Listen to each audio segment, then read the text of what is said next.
함께 기도드리겠습니다. 하나님, 일으키시고 앞을 향해 가게 하시는 주님과 함께 오늘을 시작하게 하심을 감사드립니다. 저희가 굳건히 주님을 붙잡으며 살아가는 한 날이 되게 하옵소서. 마음이 무너지는 일이 있어도 주께서 주시는 용기로 일어서게 하옵소서. 어떤 상황에서도 주님의 흔적이 있음을 믿고 발견하고 의지하게 하옵소서. 고난과 어두움 속에서 저희를 사랑하시는 주님, 함께 하시는 주님을 경험하도록 인도하옵소서. 겉사람은 나약해지는 것을 담담히 받아들이게 하시고, 속사람은 더없이 분명하고 맑고 활기차도록 역사하여 주옵소서. 병상에 있는 사랑하는 환우들을 붙잡아 주옵소서. 주님의 궁휼과 은혜의 손길 기다리오니 오늘도 치유하시고 나아지게 하시고 온전케 되는 역사가 있게 하옵소서. 하나님께서 주시는 생명의 역사가 환우들의 영혼과 육체 속에 임하여 주셔서 주님 붙잡게 하시고 하나님을 경외하며 의지하는 복 있는 시간 될 수 있게 하옵소서. 낙심하지 않게 하시고 믿음에 굳건히 세워지게 하시고 가정에서 가려받고 병원에서 진찰과 치유받는 모든 과정들 속에서 오직 하나님이 함께 하심을 목도하고 경험하는 놀라운 영적인 시간이 채워질 수 있도록 인도하옵소서. 옆에서 기도하시는 가족들을 붙잡아 주셔서 평안하게 하시고 건강하게 하시고 맡겨진 역할을 잘 감당하시도록 인도하옵소서. 자녀들 주님의 은혜 가운데서 오늘도 힘차게 하루를 시작하게 하옵소서. 말씀에 의지하여 하나님을 바라보며 믿음에 굳건히 세워지는 자녀들 되게 하옵소서. 어떤 자리 어떤 시간에 있든지 하나님 동행하게 도와주시고 주님께 모든 것을 내어 맡기며 하나님을 영화롭게 하는 데 쓰임받도록 인도하옵소서. 학업에 있는 자녀들 공부할 때 지치지 않게 하시고 최선을 다하며 집중하게 하시고 하나님이 주시는 능력과 지혜로 공부하여서 이 학업의 시간을 통해서 하나님의 뜻을 이루게 하옵소서. 여러 가지 시험을 앞두고 있는 자녀들 붙잡아 주셔서 준비할 때에 지혜롭게 잘 감당하게 하시고 특별히 수능 함께해 주셔서 우리 사랑하는 수험생들이 하나님을 경외하는 마음으로 하나씩 하나씩 풀어놓고 정리할 수 있는 귀한 시간, 기간들이 되도록 인도하옵소서. 어린 자녀들 예수님 안에서 무럭무럭 자라가게 하시고 예수님 품성 담고 하나님과 동행하는 믿음의 백성들로 날마다 세워지게 하옵소서. 장성한 자녀들 계속해서 삶의 고민과 일, 직장, 또 만남의 생각을 가지고 계속 기도하고 있습니다. 하나님께서 문을 열어주시고 거룩한 교제가 있게 하시고 하나님이 주시는 그 소명을 가지고 마음껏 쓰임받을 수 있는 열정이 생기게 하여 주시어서 하나님 우리 사랑하는 자녀들이 이 땅 속에서 빛을 발하는 하나님의 거룩한 능력이 나타나는 백성들이 되도록 인도하옵소서. 일터를 붙잡아 주옵소서. 성도들 일터가 오늘도 굳건히 세워지게 하시고 확장되게 하시고 하나님을 영화롭게 하는 일들이 계속 일어나게 하옵소서. 일터에 비전이 있게 하시고 열정이 있게 하시고 모든 일을 주님 앞에 내어 맡기는 믿음의 일터들이 되도록 인도하옵소서. 시작된 일 잘 마무리되게 하시고 좋은 결실들이 맺히게 해주셔서 하나님께 쓰임받는 일터로 날마다 세워지며 많은 사람들과 함께 유익을 나누도록 인도하옵소서. 어려움 중에 있는 일터 주님께서 하십니다. 함께 하셔서 안정되게 하시고 더 온전히 세워지게 하시고 이 어려운 시간을 통해서 하나님께 모든 것을 내어 맡기며 주님과 동행하면서 하나님의 손길을 경험할 수 있도록 역사하여 주옵소서. 영적으로 더욱더 굳건히 세워지는 모든 기간들 되게 하옵소서.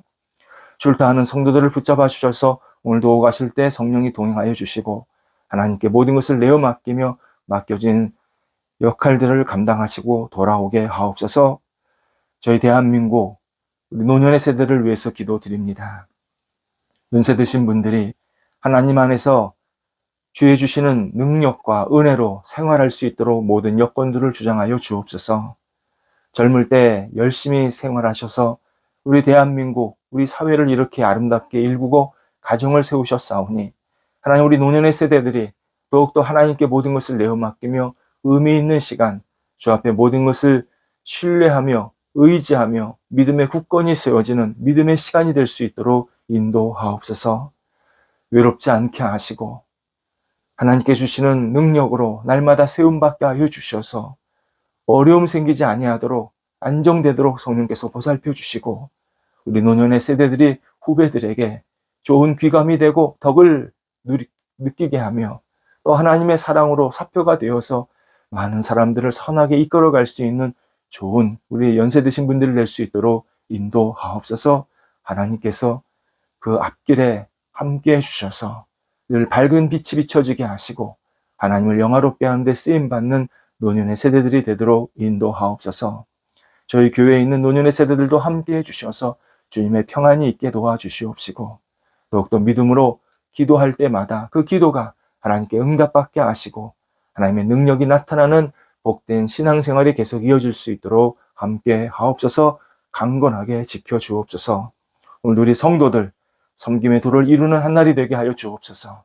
어느 곳에 있든지 누구를 만나든지 섬기는 마음으로 모든 역할들을 감당토록 함께 하옵소서. 예수님의 이름으로 기도드립니다. 아멘. 오늘 우리에게 주시는 하나님의 말씀은 구약성경 시편 132편 11절에서 12절 말씀입니다. 시편 132편 11절에서 12절입니다. 살아계신 하나님의 말씀을 봉독합니다. 여호와께서 다윗에게 성실히 맹세하셨으니 변하지 아니하실지라. 이르시기를 내 몸의 소생을 내 왕위에 둘지라.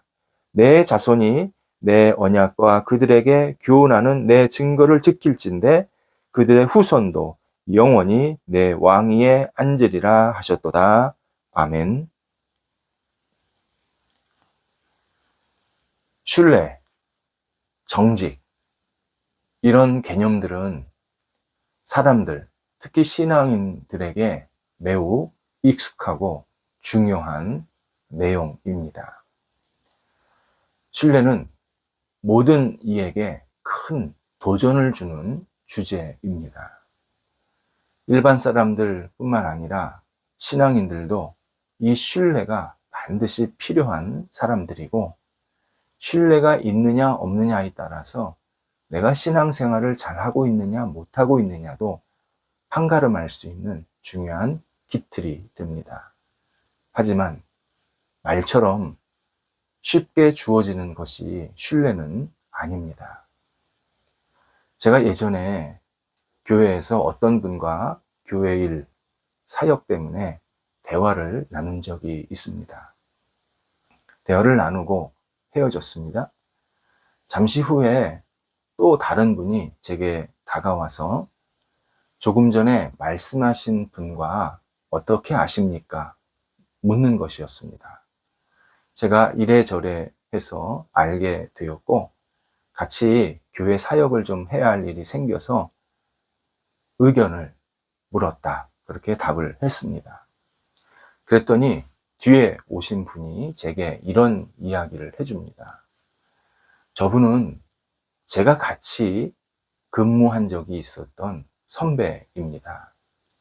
저희 후배들은 저분이 말한 것, 결정한 것에 대해서 틀림없다라고 평가하고 있습니다.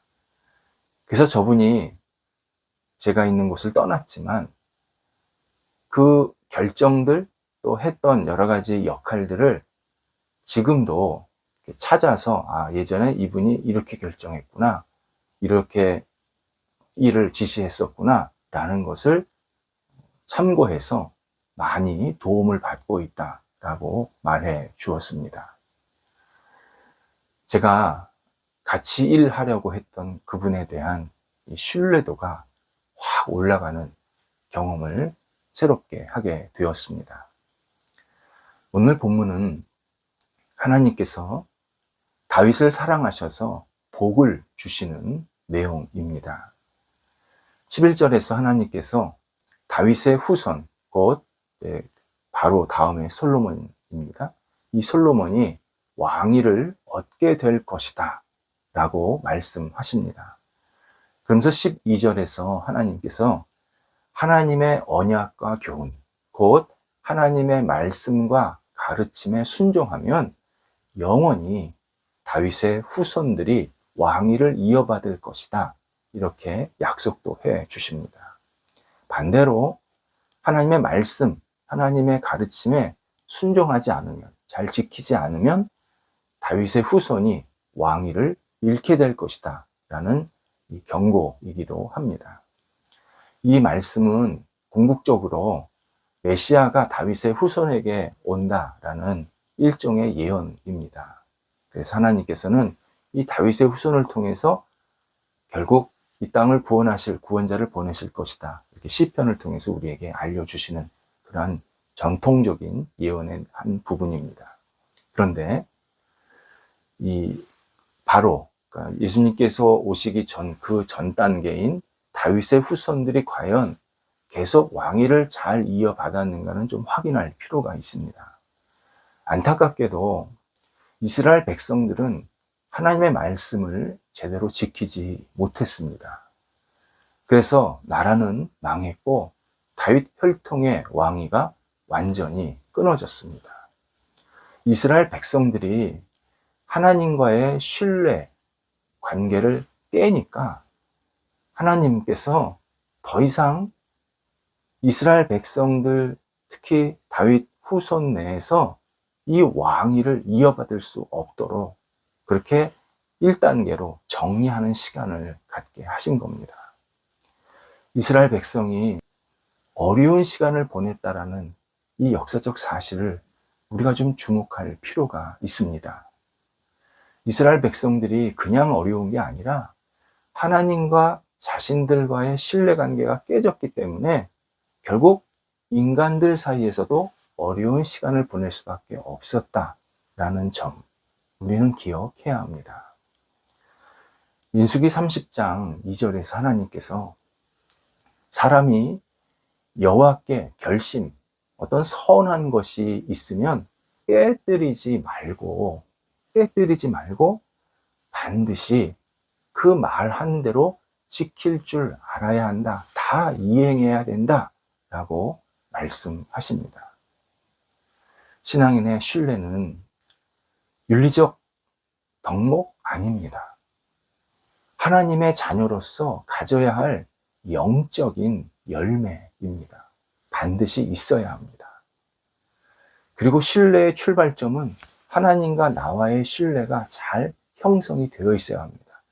하나님은 당연히 우리에게 늘 신뢰를 갖고 다가오시고 우리도 하나님과의 관계가 하나님께서 나를 신뢰하시는 그러한 관계로 계속 성장, 성숙해 가야 합니다. 그러면 사람과의 신뢰도 형성이 되기 시작합니다. 그러니까 하나님과 나와의 수직 관계에 신뢰가 생성이 되어 있지 않으면 수평간의 신뢰도 전혀 생성될 수 없다라는 사실을 알려주십니다. 그래서 신뢰가 단순 윤리 덕목이 아니라 내가 지금 신앙생활을 잘하고 있느냐에 중요한 판가름을 내는 이 기준이 되는 겁니다. 신뢰는 느슨한 인간관계를 잘 결속하게 해주고 불성실해지려는 이 사람의 해이한 마음을 다잡아주는 그러한 역할을 하는 영적인 덕목입니다.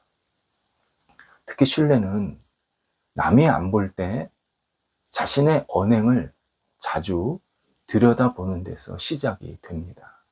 내가 정말 사람과 사람 사이에 신뢰를 주려는 사람이 된다고 한다면 남이 안 볼 때 어떤 행동을 하는지를 스스로 돌아봐야 합니다. 포르투갈의 세계적인 작가입니다. 주제 사람하고 눈먼 자들의 도시라는 글이 있습니다. 모든 사람이 눈이 멀었는데 오직 한 사람만 눈을 뜰 수 있다면, 눈을 뜨고 있다면 어떤 세상이 될까 하는 주제로 쓰인 작품입니다. 대중성과 문학성을 다 갖춘 작품으로 평가받는 좋은 소설입니다. 소설 속에서 눈먼 사람들의 도시는 말 그대로 엉망진창입니다. 아무도 보지 못한다고 생각하니까 정말 무지막지한 행동들을 합니다. 그러니까 눈 먼 사람들이요. 근데 그 중에 딱 한 사람만 눈이 떠 있었는데 그 광경을 다 보고 있는 겁니다. 지옥이 따로 없습니다. 이 광경을 눈뜬 사람이 볼 때 이 눈뜬 사람도 거의 미쳐가는 그러한 현실을 보여주고 있었습니다. 저자가 알려주는 내용 가운데 하나가 신뢰입니다. 신뢰는 남이 안 볼 때 시작이 되면서 남이 눈을 떴을 때 다 확인할 수 있다는 겁니다. 그래서 신뢰는 어렵지만 반드시 있어야 할 일이고 그 사회, 그 관계를 더 굳건히 세우는 기초가 된다라는 것이 이 소설의 한 주제입니다. 일반적으로 사랑에 이르는 길, 굉장히 광범위하고 어렵다라는 것을 우리가 말씀을 통해서 나누었습니다. 신뢰의 성품도 도달하기가 매우 힘든 목표인 것이 분명합니다. 하지만 신뢰를 놓치면 신앙인의 정체성이 위협받습니다. 흔들립니다. 신뢰는 어릴 때 보통 부모에게 신뢰성 있게 양육받은 분들이 더 유리하게 얻게 된다라는 것이 교육 심리학자들의 분석입니다. 안정된 신뢰를 바탕으로 자란 자녀들이 나중에 성인이 돼서도 신뢰 있는 언행을 하더라. 이것이 이제 교육 심리학자들의 여러 분석 결과였습니다.